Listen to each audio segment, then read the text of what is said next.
Hi అండి, నా వంట రుచులకి స్వాగతం. ఫ్రెండ్స్, ఈ సీజన్లో ఎక్కువగా దొరికే పండుమిరపకాయలతోటి పండుమిరపకాయ టమాటా రోటి పచ్చడి ఈ వీడియోలో ఎలా చేసుకోవాలో నేను చేసి చూపిస్తున్నాను. ఈ వీడియో ఎక్కడ కూడా స్కిప్ చేయకుండా ఫుల్గా వాచ్ చేయండి.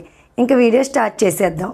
ఫ్రెండ్స్, ఈ టమాటో పండు మిర్చి పచ్చడి కోసం గట్టిగా ఉండి బాగా పండిన టమాటాలు 400 గ్రాములు, అలాగే 8 పండుమిరపకాయలను తీసుకున్నాను. మీరు ఇంకొంచెం కారం ఎక్కువగా తినేవాళ్ళు అయితే ఇంకో 2 పచ్చిమిరపకాయలు, కారం కొంచెం తక్కువగా తినేవాళ్ళు అయితే ఒక పచ్చిమిరపకాయని తగ్గించి తీసుకోండి. ముందుగా స్టవ్ ఆన్ చేసుకుని ఫ్రైయింగ్ ప్యాన్ పెట్టుకోవాలి.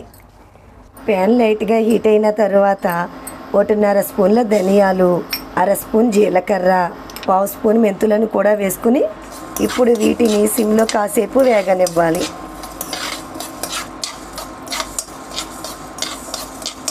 ఇవి కొద్దిగా వేగిన తర్వాత 1/2 స్పూన్ ఆవాలను కూడా వేసుకుని వీటిని కూడా బాగా వేగనివ్వాలి.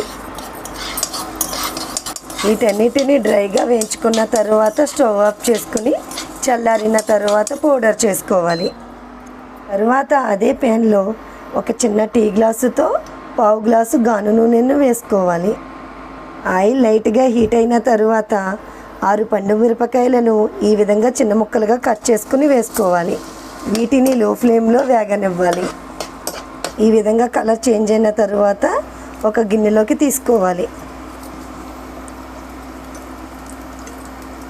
తరువాత ఇంకో 1/2 గ్లాసు గాను నూనెను వేసుకోవాలి. తరువాత 400 గ్రాముల టమాటాలను చిన్న ముక్కలుగా కట్ చేసుకుని వేసుకోవాలి. ఒక చిన్న టీ స్పూన్ పసుపు, కొద్దిగా కొత్తిమీర,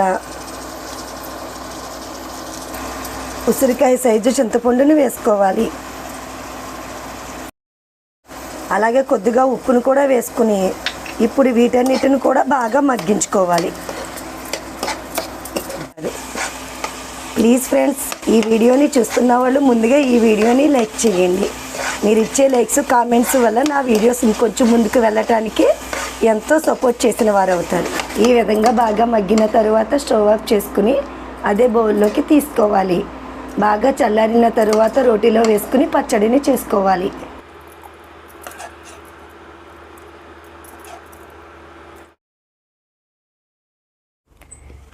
తరువాత ఒక పొడిగా ఉన్న రోలుని తీసుకుని ఇప్పుడు మనం వేయించుకున్న పండుమిరపకాయ ముక్కలు,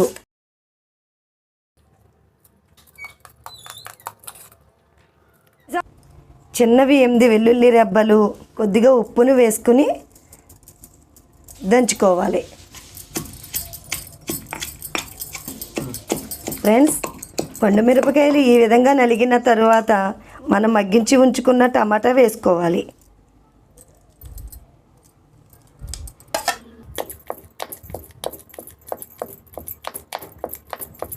ఫ్రెండ్స్, సంవత్సరం పాటు నిల్వ ఉండే పండుమిరపకాయ నిల్వ పచ్చడి ఎలా చేసుకోవాలో నా వీడియోస్లో చేసి చూపించాను. దానికి సంబంధించిన లింక్ డిస్క్రిప్షన్లో పెడతాను, తప్పకుండా వాచ్ చేయండి. అలాగే మనం డ్రైగా వేయించుకుని చేసుకున్న పౌడర్ని కూడా వేసుకుని దంచుకోవాలి. ఫ్రెండ్స్, దీనికన్నా ముందు నాకు వేరొక ఛానల్ కూడా ఉంది. ఆ ఛానల్కి సంబంధించిన లింక్ డిస్క్రిప్షన్లో పెడతాను.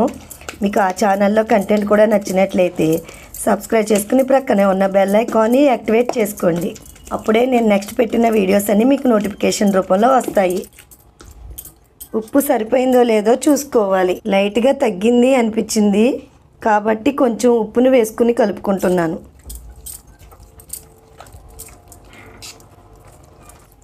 ఈ విధంగా కచ్చాబచ్చాగా నలిగిన తర్వాత ఒక బౌల్లోకి తీసుకోవాలి.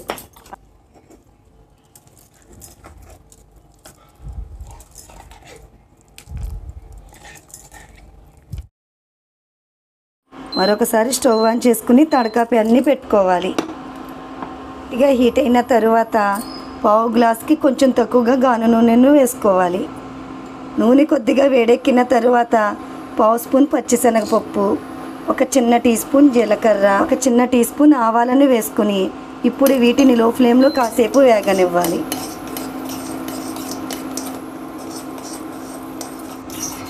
ఇవి కొద్దిగా వేగిన తర్వాత కొద్దిగా ఇంగువ, ఒక ఎండుమిరపకాయను తుంచుకుని వేసుకోవాలి.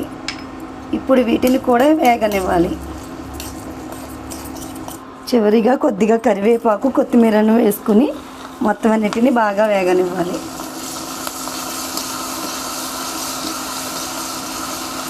ఈ విధంగా తాలింపు అంతా బాగా వేగిన తర్వాత స్టవ్ ఆఫ్ చేసుకుని మనం ముందుగా రోటిలో రుబ్బి ఉంచుకున్న పచ్చడిలో వేసుకుని బాగా కలుపుకోవాలి.